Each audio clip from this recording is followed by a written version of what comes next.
How did today go, man? It was good. Yeah, one and done. So moved on through.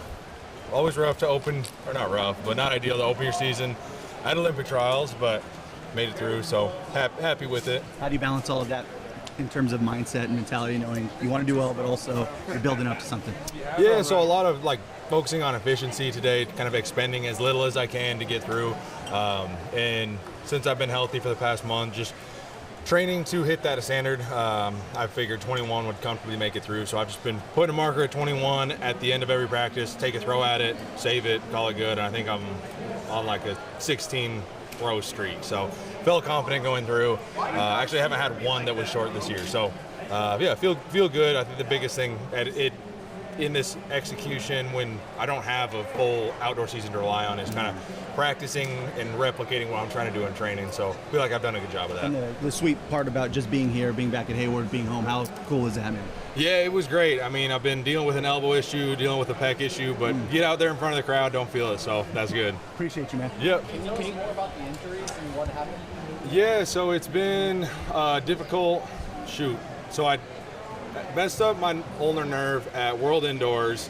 As soon as I started to get that cleared up, I tore my pec, benching, and then back to the ulnar nerve again. So it's been kind of just one thing after another. And so I didn't get cleared to throw until the week of Prefontaine. So I'm been hitting it hard in the weight room, doing a lot of plyos, a lot of sprints, because that hasn't really been impeded by upper body injuries. So body weight is good, plyos are good, everything feels good. It's just the throw is starting to come together now, just on limited number of reps. So for me, make it through trials. I mean, I want to throw far, but biggest thing is top 3, get myself 6 more weeks, and I should be looking really good for the Olympics. How long before the week before Prefontaine were you not able to throw? I wasn't throwing or doing a movement that I would consider a real throw. It's since World Indoors, so it was a long, March 3rd, right in there, first week of March until the end of May. So yeah, it was very frustrating. I mean, you're dealing with like a lot of self-doubt. I mean, elbow stuff for a shot putter can be really difficult because I would try and throw, wouldn't be able to, and then I had to spend a week rehabbing it to try and throw again. So it's one of those things you just don't know. At the back of your mind, you're man, at 31, am I ever going to get past this? Because it's one step forward, 2 steps back. So proud of the way I stayed kind of, not positive, but made it so I did what I could. So I can't throw, okay, I can spend a little more time in the weight room because I'm not exerting myself in the ring. More sprints, more plyos. So I made the most of it. Had to rework a little bit of my technique because I've always been a big finish guy. Get to the front of the ring and hammer the shot, and always been a big finisher. That's kind of the American style. So trying to emulate some of the Europeans, like Zane Weir is a prime example of a smaller guy that's more efficient in generating more out of the back. You generate more out of the back, you have less force at the front. So trying to kind of rework my technique a little bit. So hopefully in the long run it'll be productive, because if I can combine my classic big hammer finish with a more efficient kind of technical out of the back, hopefully add some more distance. Why did you decide to pull out of Prefontaine then? I threw, I took my first throws that Wednesday, the week of Prefontaine. So it was I did a training day and it was okay, but then it's man, I threw, and then the next day I was man, I threw all right. I can do Prefontaine. That day I was I can do Prefontaine in 3 days. And then the next day I woke up and I was yeah, the elbows, I can't straighten my arm. So I felt like it was the right call, because that would have been the 3rd time re-aggravating that nerve impingement. So when you saw, or if you saw Joe for that 23 meter, what kind of went through your mind? Yeah, for me it's frustrating just knowing that I've thrown 23 multiple times and I'm sitting on the couch man, I need to get this thing fixed up. So it was just frustrating because I love being out there and competing against the guys, but the biggest thing is just got to be healthy to do it. So sucked kind of burning the first half of the outdoor season, but didn't really have too much of a choice.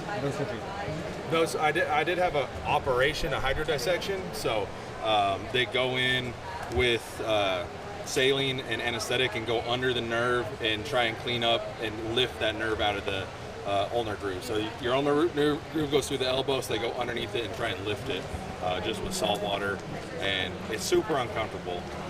Yeah. So that was, I did have that, and it helped. We're just trying to get space through that as an ulnar nerve travels through the elbow, just trying to get space so it can move. That has helped a lot. But yeah, don't recommend that to anyone. It's super uncomfortable. When was the operation? April 13th. Right elbow and right pec? Right elbow, yeah. And then I tore my pec. So I tore my pec April 11th, and then the next day I went to the doc. I was like, hey, the elbow's giving me trouble. I'm not gonna be doing anything for a month, so let's see if we can get the elbow cleaned up. So yeah, it's been like one thing after another, but I finally feel like I'm on the right track. What's the irony of being such a big, strong guy who powers through anything, and then like an elbow? Yeah, shoot, the elbow is like, as a thrower, is like debilitating. I mean, you get that elbow where you can't straighten it. So like I was getting to like here, so you can't straighten it, you can't finish on the ball. So yeah, a bit ironic that one joint can completely shut you down. But yeah, you get that ulnar nerve inflamed and it's game over. You mentioned that you kind of don't feel it once the adrenaline starts pumping out of gear. Like, how hard is it to kind of be cognizant of your long-term future and also want to do well this outfit? Yeah. So I mean, that was a big part of today. Was like go out there. I was very limited on warm-ups. Took a limited number of warm-up throws, and then also at a pretty low distance. And it was like take 1 to 21, like I've been doing, and move through. And so I was happy with that. But yeah, a big part is like both short term, I want to be healthy enough tomorrow to throw well and not have it impinge me, and then don't set myself back too much for Paris. And then the biggest thing is like long term, when I'm done, I also want to be able to straighten my arms. So yeah, it's been a bit of a balancing act between my brain consciously saying like I want to throw hard, and my body like listen to the feedback that I'm getting is like, yeah, it's not there yet. So yeah, it's been frustrating, and so definitely a conscious effort, because my uncle was a javelin thrower who had multiple elbow surgeries, and he's like stuck. He can't get past 45 degrees. So I can kind of have firsthand experience seeing like where I don't want to end up. What's his name? Ryan Crouser. He's actually through a University of Oregon NCAA champ here. So yeah.